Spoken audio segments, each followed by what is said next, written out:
இறைமகன் இயேசு கிறிஸ்துவில் மிகவும் பிரியமான சகோதர சகோதரிகளே, நண்பர்களே, பெற்றோரே, பெரியோரே, குழந்தைகளே, அன்பு தெய்வமே, இந்த அதிகாலை வேளையிலே இந்த மக்கள் ஒவ்வொருவரும் உம்மை பார்த்து உம்முடைய சந்நிதியிலே முழந்தாள் படியிட்டு சாஸ்தாங்கமாக விழுந்து ஆண்டவரே உம்மை வணங்குகின்றார்கள், உம்மை போற்றுகின்றார்கள், உம்மை வாழ்த்துகின்றார்கள்.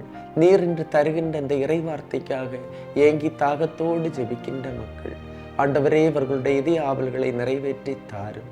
எந்த நோக்கத்துக்காக இன்றைய நாளிலே ஜெபிக்கின்றார்களோ இந்த நோக்கத்தை நிறைவேற்றி தாரும். இவர்களுடைய வேண்டுதலுக்கு செவிசாயும், இவர்களுடைய மன்றாட்டுகளுக்கு செவிசாய்த்து அதை இவர்களுக்கு நிறைவாய் தந்து இவர்களை மகிழ்ச்சிப்படுத்தும். ஆண்டவரே, இவர்களை படைத்தது இந்த உலகத்தில் மகிழ்ச்சியோடு வாழ்வதற்கு. மகிழ்ச்சிக்கு தடையான ஒவ்வொன்றையும் இவர்களிடமிருந்து எடுத்து மாற்றி மகிழ்ச்சியுள்ள மக்களாக மாற்றும். உம்முடைய அருள்கரம் இவர்களோடு இருக்கட்டும். அன்புமிக்கவர்களே, இன்றைய நாளிலே நாம் தியானிப்பதற்காக எடுத்துக்கொண்ட இறைவார்த்தை தொடக்க நூல் 1ஆம் அதிகாரம் 3-4 இறைவார்த்தைகள்.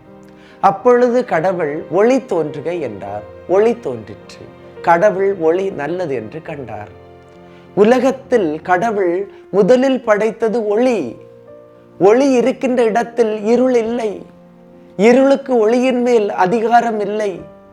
நானே உலகின் ஒளி, என்னை பின் செல்பவன் இருளில் நடக்க மாட்டான், வாழ்வுக்கான ஒளியை கொண்டிருப்பான் என்கிறார் இயேசு. இயேசு என்ற ஒளி எங்கிருந்து கிடைக்கிறது? இறை வார்த்தையிலிருந்து கிடைக்கிறது. காரணம், இயேசு வார்த்தையாக இருக்கின்றார். அந்த வார்த்தை மனுவுருவாக நம்மிடையே இருக்கின்றது. இயேசு என்ற ஒளி மட்டுமே வாழ்வின் இருளை அகற்றும். துன்பம், துயரம், கண்ணீர், கவலை, கடன், பயம், எதிர்காலத்தை பற்றிய பயம், பிள்ளைகளை பற்றிய பயம், வீட்டை பற்றிய பயம். அன்புமிக்க சகோதரமே, இப்படிப்பட்ட இருளின் மத்தியில், இத்தகைய இருளின் மத்தியில் இயேசு என்ற ஒளியை நீங்கள் பிடித்து கொள்ள வேண்டும். இயேசு என்ற ஒளியை பிடித்து கொண்டு இந்த இருளை நீங்கள் சந்திக்க வேண்டும். அவ்வாறு இயேசு என்ற ஒளியை நீங்கள் பிடித்து கொண்டு இந்த இருளை சந்திக்கும் போது இருள் விலகும். காரணம், அனைத்து இருளையும் தோற்கடிக்கின்ற சக்தி, வல்லமை இயேசுவுக்கு இருக்கின்றது. இயேசு என்ற ஒளிக்கு இருக்கின்றது. எனவே நானே உலகின் ஒளி, ஒளியாகிய கடவுளை பிடித்து கொண்டு இந்த இருளை சந்திப்போம். வாழ்வின் யதார்த்தங்களை சந்திப்போம். கடவுள் நம்மோடு இருப்பார். நம்புவோம்.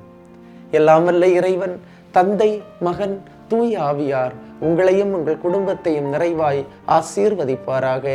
ஆமீன். இயேசுவுக்கே புகழ், இயேசுவுக்கே நன்றி. மரியே வாழ்க.